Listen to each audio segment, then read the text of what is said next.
Make sure you use these 5 tips to help you win more battles in the Dynamax Adventure raids and get you one step closer to getting that shiny Pokemon or legendary Pokemon.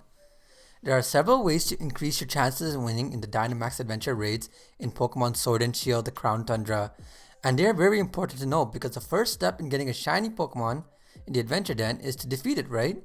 Make sure you watch till the end for a bonus tip as well to speed things up a bit. The first tip might be obvious, but sometimes it needs to be said again. When you start a Max Adventure raid, you are offered 3 different rental Pokemon to choose from, and it is important that you and your team choose Pokemon with a wide variety of type coverage. So for example, if you're picking third and you see someone has picked up a fire Pokemon and you know it's weak to water, it would be ideal to pick up a Pokemon that knows electric or grass moves, if it is available to help round out the team. And if you're the first to choose, try to see which Pokemon has the most type coverage. That way, you will have a better chance to dishing out more damage and running into weaker matchups. Some moves I like to keep a lookout for is a move like Assurance. This move can dish out some massive damage. So Assurance inflicts damage and will deal double damage if the target has already received damage on the turn it is used. This includes such stuff as self-inflicted and indirect damage such as damage from a recoil, crash damage, or hurting itself in confusion. Also, moves such as coaching, which will buff your entire team's attack and defense, is crucial for your team's success. It is also important to look out for healing moves such as Heal Pulse and Life Dew, as these keep your party alive, and remember, your party only has 4 lives, so even if your Pokemon does not faint and other members in the Pokemon faint, your run is over, and if you can't get these moves. Defensive moves such as Wide Guard, Light Screen, and Reflect are also crucial as they can help reduce damage done to your team. And of course, status inflicting moves such as Poison and Sleep are always good, which kind of ties into my second tip. If you're matching up with a friend or playing online with fellow trainers, make sure to coordinate these status inflicting moves, as only one status condition can be inflicted at a time. So if you go and grab a Pokemon for its poison ability, and if your friend grabs a Pokemon that knows a move like Hypnosis, you are basically conflicting as one of the abilities are going to be useless. You can't use both at the same exact time. So if you do see someone go for a poison ability, just steer away and round out the team in other way, maybe getting a type coverage, increasing defense, healing some other way. Just try to change it up. Also guys, I've done a few adventure raids and I have to say, if you get a chance to get that Haunter in the rental team, make sure you go and get it. This Haunter is amazing.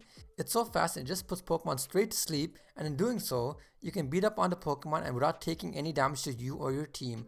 I would highly recommend choosing Haunter if you have a chance to do so. Okay, so for the next tip, is for the Pokemon you catch along the way. Of course, make sure you catch every Pokemon along the way, as you will only know if it's shiny at the end of the adventure. And with the shiny charm, you have a 100 chance of it being shiny, which is insane. I actually got a shiny Pokemon in my 3rd run. Check out this beauty. Leave a comment below and let me know who your first shiny was in the adventure den. Okay, back to the tips.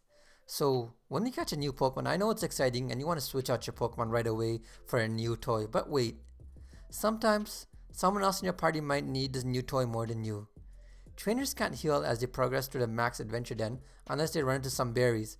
So if you see another trainer Pokemon is low in health and yours is pretty high, it's better you leave that Pokemon for that player to get, as when they get that new Pokemon, they'll start off with full health. You can't forget, this is a team effort.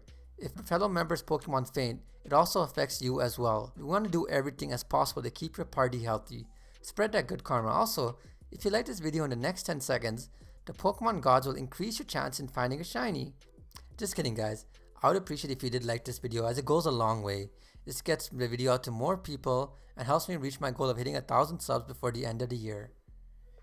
Okay, moving on to tip 4.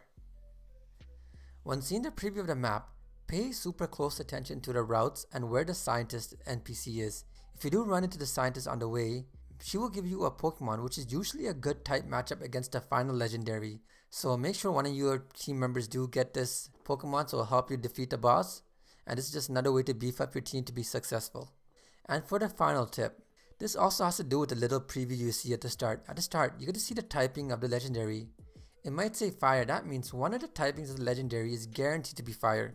And it could be fire, and sometimes it could be fire with, say, flying. But what we do know for sure is at least one of the typings will be fire. It might have a second one which is unknown.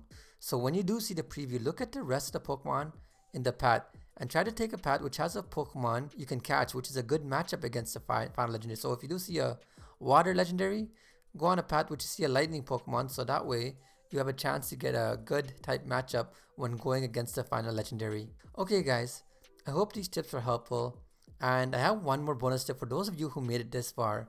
I like to do my raids offline personally, as it reduces the delay between other players picking and choosing moves. I'm able to finish raids in about 10 minutes or so, so the tip is in your settings, go ahead and change text speed to fast. And also turn off battle animations. This will save you so much time and not having to watch all the graphics each time a Pokemon uses a move, which means you'll be able to do more raids, leading to catching more Pokemon, which increases your shiny chances. So yeah guys, go ahead and update that in your settings. That's all guys I got for you guys today. I hope this video was helpful. Hope you have a great day. Stay safe. This is Trainer Sin, signing out.